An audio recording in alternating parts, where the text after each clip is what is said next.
नमस्कार, SME express में आपका स्वागत है। आज बात होगी हैंडीक्राफ्ट इंडस्ट्री की। देखा जाए तो भारत के हस्तशिल्प उद्योग की दुनिया में खास पहचान रही है। बदलते दौर में नई संभावनाओं के लिए किस तरह की रणनीति बनाई जाए, मौजूदा चुनौतियों के बीच ट्रेंड्स क्या बता रहे हैं और इंडस्ट्री को किस तरह के सपोर्ट की दरकार है, आज इसी पर होगा फोकस। हमें ज्वाइन कर रहे हैं Neeraj Khanna, chairman export promotion council for handicrafts EPCH, और साथ ही मौजूद हैं Rajat Asthana, president handicrafts exporters association Agra. आप दोनों का शुक्रिया, थैंक यू। शुरुआत करते हैं नीरज जी से। नीरज जी, ग्लोबल माहौल अनिश्चित है, जियोपॉलिटिकल टेंशन्स हैं और इसका कारोबार पर असर पड़ना लाजमी है। हैंडीक्राफ्ट एक्सपोर्ट्स के मोर्चे पर रुझान क्या बता रहे हैं, आप क्या शेयर करना चाहेंगे? अभी आप देखिए, जैसे रेड सी वाला जो मैटर हमारे सभी लोगों के सामने आया था, जिससे हमारा शिपिंग का जो रूट था वो रूट पूरा बदल गया, लॉन्ग रूट से हमारा माल जाने लग गया। तो उसका जो असर सीधा हम लोगों की कॉस्टिंग पे आया। हमारी कॉस्ट जस्ट 15 से 20-25% हायर हो गई। जो बायर जिसके लिए हम लोगों को प्रेस करने लगा कि आप इसको कॉस्टिंग को हम कैसे इम्प्रूव करें। तो ये सारे चैलेंजेस जियो पॉलिटिकल के जो चल रहे हैं, ये बहुत कठिन है। व्यापार आज की तारीख में तो पूरी तरीके से चैलेंज बना हुआ है। नीरज जी, अगर हम पिछले कुछ वर्षों के एक्सपोर्ट नंबर्स पर नजर डालें तो पैंडेमिक के दौरान हैंडीक्राफ्ट प्रोडक्ट्स की अच्छी मांग रही। FY21 में जहां निर्यात 25,000 करोड़ था तो FY22 में ये 33,000 करोड़ को पार कर गया, लेकिन उसके बाद मोमेंटम जारी नहीं रह पाया। FY26 से आखिर इंडस्ट्री को कैसी उम्मीदें हैं? कोविड के टाइम पे अगर बिजनेस बढ़ा था तो उसके पीछे एक कारण था। हम लोग सोच कुछ रहे थे और हो कुछ और गया। फिर उसके बाद ऐसी उम्मीद जागी कि हम लोग को लगा कि शायद हमें अपना इंफ्रास्ट्रक्चर, टेक्नोलॉजी, डिज़ाइन बेस बहुत स्ट्रॉन्ग करना चाहिए।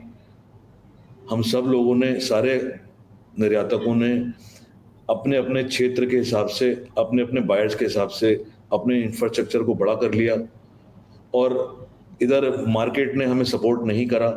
मार्केट नीचे गिरती चली गई और ये मार्केट नीचे गिरने का कारण जो आपके जियोपॉलिटिकल इश्यूज हैं, ये भी एक कारण है, लेकिन कुछ हम ये भी मानते हैं कि ये एक नेचुरल प्रोसेस भी है। जब कोई चीज़ ऊपर उठती है बहुत ज़्यादा तो वो नीचे आके गिरती है। ये हम सब लोगों को इस बात का चिंतन और मनन करना चाहिए कि जो हम कैसे अपने एक्सपोर्ट को बढ़ाएं। हमें अपनी मार्केट को भी चेक करना है, हमें अपना टेक्नोलॉजी को भी चेक करना है, क्या हम बेस्ट टेक्नोलॉजी इंट्रोड्यूस करते हैं अपनी कंपनीज के अंदर। क्योंकि हम लोगों के पास एक बनाने की कैपेसिटीज तो बहुत अच्छी हैं, लेकिन डिज़ाइन को समझने की कैपेसिटीज मुझे लगता है कि जो हम लोगों की जनरेशन है उसमें हम लोग काफ़ी वीक हैं। आने वाली जनरेशन डिज़ाइन ओरिएंटेड जनरेशन है और आने वाला, उम्मीद ये करते हैं कि आने वाले 10 साल एक्सपोर्ट के लिए बहुत बेहतर होंगे। अब रुक करते हैं रजत जी का। शुरुआत में हमने एक्सपोर्ट की पिक्चर समझने की कोशिश की है। जहां तक बात ऐसे उद्यमियों की है जो अपनी एक्सपोर्ट जर्नी शुरू करना चाहते हैं, उनके सामने मार्केट लिंकेजेस के साथ अलग अलग बाजारों की फॉर्मेलिटीज और रेगुलेशंस का मुद्दा रहता है। ऐसे में उन्हें हैंड होल्ड करना कितना जरूरी है? तो उसमें सीन क्या है कि आप डिजाइनिंग का आपको सेंस होना चाहिए, आप इस फील्ड से कितना लिंक हो, आपके पास एक अच्छा इंफ्रास्ट्रक्चर की जरूरत होगी। क्योंकि आज का जो सिनेरियो है, वर्ल्ड ऑर्डर जब चेंज हो रहा है तो इंडिया के लिए चांस बढ़ रहे हैं एक्सपोर्ट के, क्योंकि वर्ल्ड जो है वो चाइना 1 पॉलिसी की तरफ देख रहा है और इसमें हिंदुस्तान का गोल्डन स्वर्ण काल अगर आप कहो तो इसको गलत नहीं होगा, क्योंकि हमारे स्केल के बाद, चाइना के स्केल के बाद इंडिया का स्केल ही है। बाकी वियतनाम, इंडोनेशिया और ताइवान वगैरह हमारे स्केल पे नहीं रहते हैं। तो इंडिया के लिए बहुत अच्छा अवसर है, नए लोगों के लिए भी बहुत अच्छा अवसर है। वो डोमेस्टिक सप्लाई से शुरू कर सकते हैं और सप्लाई का एक्सपीरियंस होने के बाद जब तक कि वो सप्लाई नहीं करेंगे, टाइम डेडलाइन नहीं होती टाइम की, ऐसा नहीं कि आपने एक डेट दे दी फिर आप डेट बढ़ा दो, प्राइस आप लॉक करके रखोगे, तो ये सारी चीजें एक्सपोर्ट में क्वालिटी, प्राइस, डिलीवरी, ये सब चीज का बहुत महत्व है। और इसकी ट्रेनिंग अगर आप डोमेस्टिक सप्लायर बन के सीखोगे तो मुझे लगता है कि ये बहुत अच्छा रहेगा। तो मेरा सुझाव तो यही है कि आप पहले सप्लायर बनो, एक्सपोर्ट में सप्लाई करिए, उसके बाद आप एक्सपोर्टर बनने का अपना उस पर आप कोशिश कर सकते हैं। रजत जी, अब बात उन एमएसएमईज की जो पहले से ही निर्यात कर रहे हैं। देखा जाता है कि बायर्स नई नई ऑफरिंग्स की मांग करते हैं। ऐसे में उद्यमी ग्लोबल ट्रेंड्स और डिजाइन्स को लेकर खुद को कैसे अपडेटेड रख सकते हैं? एक तो हमारी काउंसिल भी डिजाइन्स की एक काउंसिल की टीम है, वो डिजाइन वगैरह आपको देते हैं। इंटरनेशनल लेवल पे फेयर में विजिट करते हो या इंटरनेशनल डिजाइनर्स के वो हायर करते हो, तो एक वो तरीका है कि आप दूसरों की साइट विजिट करो, दूसरों के स्टोर को विजिट करो, ये देखो कि भाई क्या लेटेस्ट चल रहा है, कौन से कलर फैशन में है, हमारा प्रोडक्ट क्या है, हम उसमें क्या चेंजेस कर सकते हैं। और हमारे चेंजेस जो हैं वो बहुत जमीन आसमान का फर्क नहीं रहेगा, क्योंकि डिजाइन साइकिल बदलता रहता है। तो जो आज से 20 साल 15 साल पहले चलता था वो दोबारा लौट के आ रहा है, कलर्स के साथ चेंज होके आ रहा है, बाकी उसके तरीके चेंज हो रहे हैं। इंडिया में फर्नीचर का बहुत अच्छा भविष्य है, पैकिंग इंप्रूव हो रही है, हमारे इंजीनियर्स जो हैं वो हर क्षेत्र में तरक्की कर रहे हैं, और उसमें हमारा जो अब हैंडीक्राफ्ट नहीं रह गया है। अब हैंडीक्राफ्ट को भी बड़ा प्रिसाइज सप्लाई की जा रही है, मतलब उसमें एक्यूरेसी हो, क्योंकि ज्यादातर प्रोडक्ट अगर आप केवल हैंडीक्राफ्ट को लेके चलोगे तो मुझे लगता है कि इसमें बहुत स्कोप नहीं रहता है। अगर आप अपने प्रोडक्ट को यूटिलिटी बना लोगे, एवरीडे प्रोडक्ट बना लोगे, तो उसमें बहुत स्कोप है। और इसके लिए जरूरी है प्रिसाइजनेस, उसकी जो इंजीनियरिंग है प्रोडक्ट की, उसका नॉलेज होना बहुत इंपॉर्टेंट है। और आपका जीरो इफेक्ट वाली पोजीशन जो प्राइम मिनिस्टर साहब ने बहुत बार बोला है, वो अगर हम लेके चलते हैं फिलॉसफी, तो हमारे को सफलता जी मिलती है। आइए आगे बढ़ते हैं। नीरज जी, हैंडीक्राफ्ट सेक्टर का सबसे बड़ा बाजार यूएस है। टैरिफ्स पर डेवलपमेंट्स को आप कैसे देख रहे हैं और कंपीटिंग कंट्रीज की तुलना में खुद को कहां पाते हैं? ये इशू बड़ा हार्डकोर इशू है, और इससे हमारे जितने भी बायर्स हैं खास अमेरिका के, उन लोगों में एक बायर्स के अंदर एक कॉन्फिडेंस लेवल कहीं ना कहीं गिरा है। उनको लगता है कि स्थिति कहाँ पर आके रुकेगी और किस परसेंटेज पे आके रुकेगी, ये अपने आप में एक बहुत बड़ा सवाल है। अभी ये तो हम लोग मान ही रहे हैं कि हिंदुस्तान एक अच्छी पोजीशन में होगा और कंट्रीज़ के मुकाबले। हमने जो सरकार से निवेदन करा है कि आप 0/0 के हिसाब से हैंडीक्राफ्ट पे काम होना चाहिए, क्योंकि यहाँ से एक्सपोर्ट तो है हैंडीक्राफ्ट का, लेकिन अमेरिका से कोई इंपोर्ट नहीं होता है। तो अगर 0/0 पे मान जाते हैं अमेरिकन गवर्नमेंट, तो हमारे लिए एक बहुत बड़ी अपॉर्चुनिटी होगी हमारी कंट्री के लिए। हम लोग और कंट्री के मुकाबले, चाहे चाइना हो, वियतनाम हो, इससे हमारी स्थिति बेहतर ही होने वाली है। और अगर स्थिति बेहतर बनती है तो इसमें कोई दो राय नहीं है कि हिंदुस्तान का बिजनेस, जो हम 3 गुना 30 तक का नारा लेके चल रहे हैं, वो निश्चित रूप से 1 साल के अंदर बहुत तेजी से गति पकड़ेगा। नीरज जी, यूएस के अलावा वो कौन से रीजन्स हैं, कौन सी एक्सपोर्ट मार्केट्स हैं जिनमें पोटेंशियल देख रहा है? एफटीए से नए अवसरों को आप कैसे देखते हैं? सर देखिए, जैसे लैटिन अमेरिका है, जापान है आपका, और आपका नॉर्वे है, नीदरलैंड है, साउथ कोरिया है, स्वीडन है, यूएई है। ये इन कंट्रीज में हमारा बिजनेस जो एक टाइम पे बहुत कम था, ना के बराबर था, लेकिन अगर हम बात करें तो यहाँ से आज की तारीख में सबसे अधिक कस्टमर माल खरीदने आता है, और इन कंट्रीज के अंदर बहुत माल खरीदने की बहुत कैपेसिटी है, और दे आर वेरी गुड पे मास्टर ऑल्सो।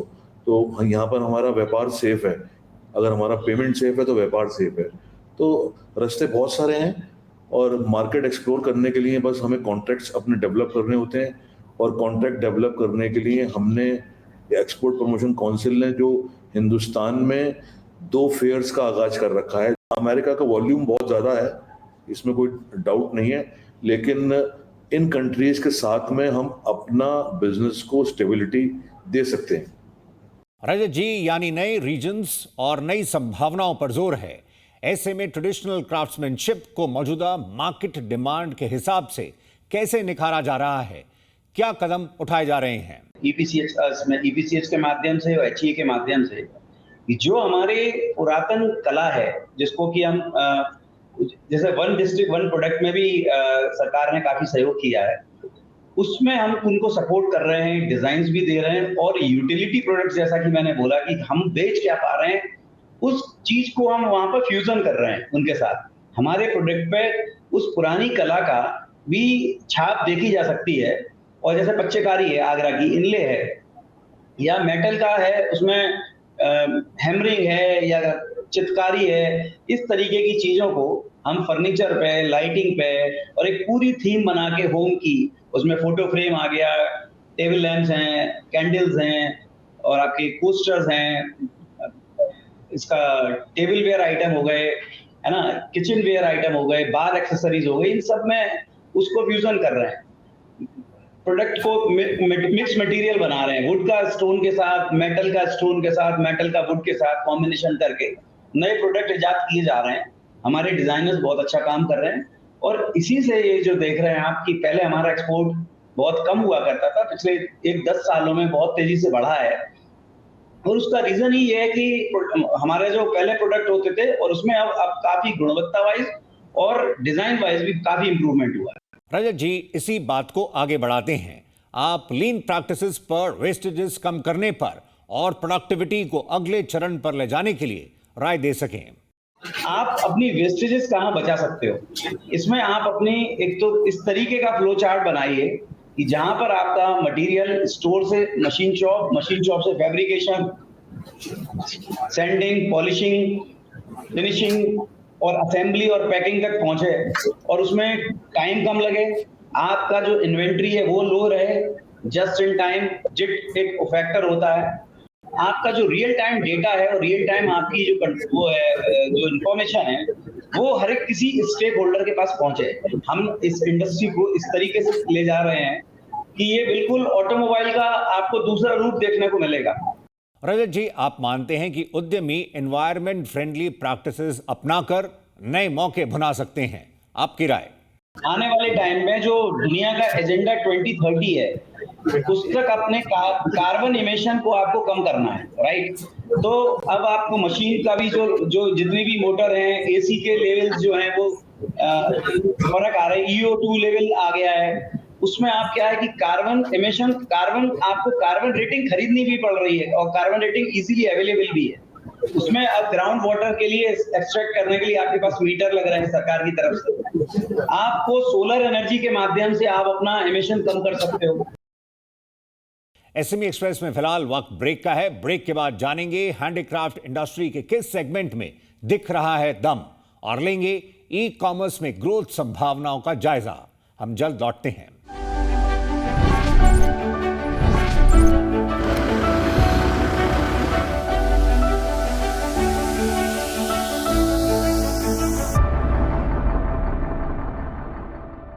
Welcome back. आप देख रहे हैं एसएमई एक्सप्रेस। आज बात हैंडीक्राफ्ट इंडस्ट्री की। हमारे साथ मौजूद हैं नीरज खन्ना और रजत अस्थाना। आइए बातचीत को आगे बढ़ाते हैं। नीरज जी, आगे चलते हुए किस सेगमेंट में ग्रोथ के ज्यादा मौके दिख रहे हैं, चाहे बात होम डेकोर, लाइफस्टाइल, फर्नीचर या फिर फैशन ज्वेलरी की हो? हैंडमेड प्रोडक्ट्स हैं हमारे, इसमें इसकी डिमांड कभी लाइफ में ख़त्म नहीं हो सकती, ये तो डिमांड रहनी है। और जैसे कि मैं आपको ये बताना चाहूँगा कि हमने अभी एक पूरा स्टडी करा है। काउंसिल इस बात के लिए पूरी तरीके से सक्षम है और तैयार है कि हम एक ज्वेलरी एंड फैशन शो को हम छोटे स्तर पे हम लोग लगाया करते थे। आज हम लोगों ने ये स्टडी करने के बाद ये विचार बनाया है कि हम क्यों ना अपना handicraft gift item, furniture item, lighting item जो ऑलरेडी हम लोग कर रहे हैं, इसके साथ साथ हम फैशन को क्यों ना अपग्रेड करें, क्योंकि यहाँ पर फैशन के बहुत सारे प्रोडक्ट्स हैं हिंदुस्तान के अंदर। चाहे इसमें आप शू ले लीजिए या आप अपने ब्राइडल्स ले लीजिए। आप देखिए ब्राइडल्स के लिए साड़ी होती है और मेकअप का सामान होता है। ये सारा सामान इंडिया में बनता है। परफ्यूम्स हैं, परफ्यूम बहुत बड़ी मार्केट है हिंदुस्तान की। फर्नीचर और होम के अलावा जो पोटेंशियल है वो फैशन और लाइफस्टाइल में बहुत ज़्यादा ग्रोथ दिख रही है, और उसके लिए हम लोग लगातार काम कर रहे हैं। और अगर किसी को डाइवर्ट करना है या एडिशन करना है तो फैशन की तरफ जाना चाहिए। नीरज जी, तो आप बता रहे हैं वो सेगमेंट्स जो प्रॉमिसिंग लग रहे हैं। आप हमें ई कॉमर्स एक्सपोर्ट्स में माइक्रो उद्यमियों के लिए अवसरों के बारे में भी बता सके। ट्रेंड्स क्या इंडिकेट कर रहे हैं? B2C सेल्स की अगर बात करें तो हम करीब $US में $2 बिलियन हम लोग ऑलरेडी टच कर चुके हैं, और इसका जो फिगर है डे बाय डे बढ़ना ही बढ़ना है। उसके पीछे बहुत सारे कारण हैं कि आज की तारीख में हम लोगों के पास टाइम की शॉर्टेज है, और इजी मनी है, और इजी परचेजिंग है। मार्केट B2C का बहुत ज़बरदस्त तरीके से डोमेस्टिकली और इंटरनेशनली दोनों तरीके से बढ़ रहा है। क्रॉस बॉर्डर इशू के ऊपर भी गवर्नमेंट ने बहुत तेजी से सारे अपने एक्शन लिए हैं। रजत जी, वन डिस्ट्रिक्ट वन प्रोडक्ट यानी ODOP से क्लस्टर को नई ऊर्जा प्रदान की जा रही है। आप इसको किस तरह से रीड करते हैं? देखिए, उत्तर प्रदेश की जो सरकार है वो ये कॉन्सेप्ट ODOP का वो लेके आए, और इसमें जितने भी जिले हैं जिसके लिए वो जाने जाते थे, पहले अमरोहा में ढोलक बनती थी, फिरोजाबाद का गिलास हो गया, आगरे का जरदोजी हो गया, पत्थर हो गया, जूता हो गया, भदोही की कारपेट हो गए, मुरादाबाद का मेटल का सामान हो गया, संभल के हड्डी का सामान हो गया वहां पर, तो सहारनपुर की हमारी लकड़ी हो गई।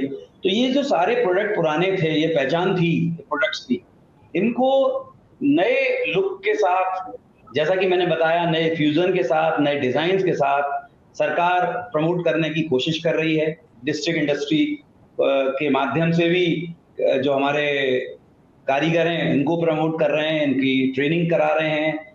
नए जो एक वो जो उनकी जो कला को निखारने के लिए इनको प्रशिक्षण केंद्र जो बनाते हैं, देते हैं। और इसमें हमारा कम्युनिटी सेंटर के माध्यम से भी मशीनों लगा रहे हैं, मशीनों में भी मदद कर रही है गवर्नमेंट, इंडस्ट्रियल पार्क के लिए मदद कर रही है।